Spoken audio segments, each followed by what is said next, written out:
Do you know about the Barron Trump novels? I have heard about that. Never done any due novels? diligence. So 19th century publication. This is a book from 1893 called About the Adventures of Baron Trump. There is a character that helps him out in the books called Don. It is a weird series of coincidences that are very upsetting. I was learning about that last night. Like, what do you mean? I heard about it. I think that Trump's uncle, he was some sort of an intellectual. Like, he went to a renowned university and was actually a smart guy. And they sent, after Tesla died, they sent Trump's uncle to go look at all of his gadgets and gizmos and his writings and papers and see if there was anything there. And he reported back, it's mostly self-promotion and nonsense and this, that, and the other. Nothing really here. But he only sent back 80% of what he had taken. So, so the theory is that perhaps Trump's uncle found some sort of time travel device in Nikola Tesla's laboratories. And that is how we get this Baron Trump novel. It's something to do with that. And also how Trump became president somehow. Didn't Trump have an uncle that taught at MIT? He was like the longest serving. I was wondering if it was the same guy. That's why he was qualified to. They deemed him qualified enough to like look over Tesla's gadgets and see if there was anything to be had there. I think Tesla did invent the telephone. I think they later found out that that Marconi stole the telephone from Tesla, and then Bell stole it from Marconi. Wow! So fuck you, Italians. Oh, who's to say? History. You think Marconi like bullied him, like put his hand up over his shoulder at a bar and was like, "Hey, I want to talk to you about something."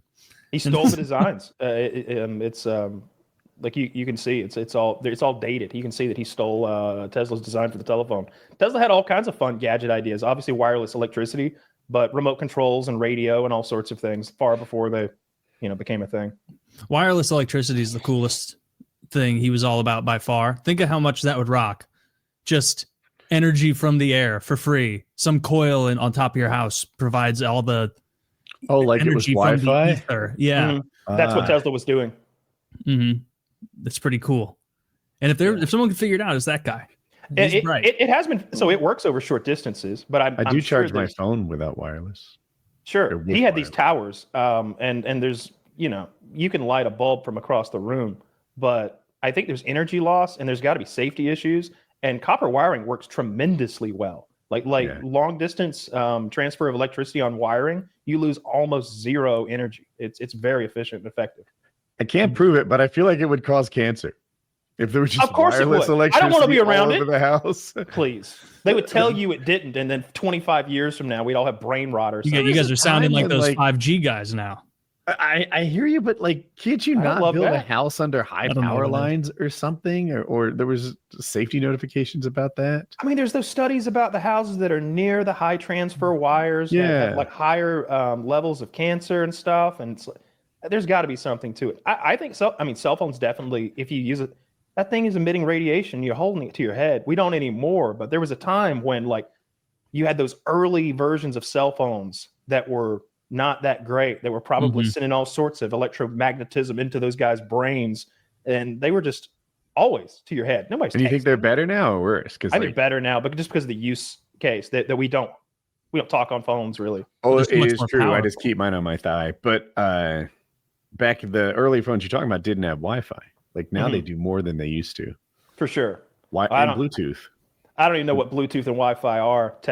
I just, I mean, I know what they do. I know how to hook it up and make my sound system work, but I don't know what that technology really is. I'd love to hear Ted Cruz answer that. Do you even know how Bluetooth works? Bluetooth and Wi-Fi do. What does this have to do with the RAM? So the 5G thing, Kyle, what's like you said you wouldn't want to live near one of those towers. Like what is... If I had my druthers, I haven't done any I don't think diligence. In general, I have no real fears about that. Even as a kid, I remember reading about how nuclear power plants worked and being like, wow, why are we afraid of that? I always thought the cooling towers were emitting something scary. It's just steam, I also always thought nuclear energy had some sort of Star Trek component. And the Enterprise, they've got dilithium crystals, these crystals that don't exist in our world, but at least not the way they do in the Star Trek world. And they're pumping energy through them, and they're creating all this power. I thought, oh, that must be how nuclear energy works. It's like, no, it's just a big steam powered like turbine with more steps. It's just steam. We're just heating water and turning turbines. So why are people like relatively spazzing on 5G compared to like other towers? I have no what is different. I didn't look into any of that. It was, it's better. It's a great internet service for my phone. I don't care if it gives me cancer eventually. I think that to me, it sounded like the same people that don't think birds are real or like think there's flat Earth. They would see those 5G towers and start literally shooting them with rifles and stuff. Those people are kooks and crazies. You're not going to stop that technology. And if it was hurting people, they wouldn't use it. I mean, it might hurt. That's not exactly true. It's not true at all. if it was like killing people graveyard dead within a week or something, they wouldn't use it. It might not be good for you. 5G isn't health food, but come on. Like, we're all better connected now. Like, if you did the math, if you really did the calculus, you'd find that, oh, well, now emergency services are 4% more effective because we can reach into these areas. This is how many hundreds of thousands of lives are saved over this period. And cancer, we got 18 more cancer cases because of the 5G. I'm like, okay, it's like seatbelts, trapping people and burning them in cars. I ain't never going to strap in. They're going to strap me in a car. All right, go out the windshield, bozo. See how that goes for you. Bozo. I can't explain why, but I don't buy the idea that 5G hurts people. But if you told me they could track people better with 5G, like it has short range, they can triangulate with towers better than they could with the long range towers, I'd be like, that makes sense. Well, they don't need that. They got GPS, right? We're all a walking GPS transponder, and that's a meter of accuracy. I don't think we send any signals for GPS. I think that's receive only. They could ping us though, right? If they know your device, they could ping it with GPS and find you, I'm sure. I think they triangulate it with cell phone towers, and the GPS is strictly read only. You don't send information to GPS.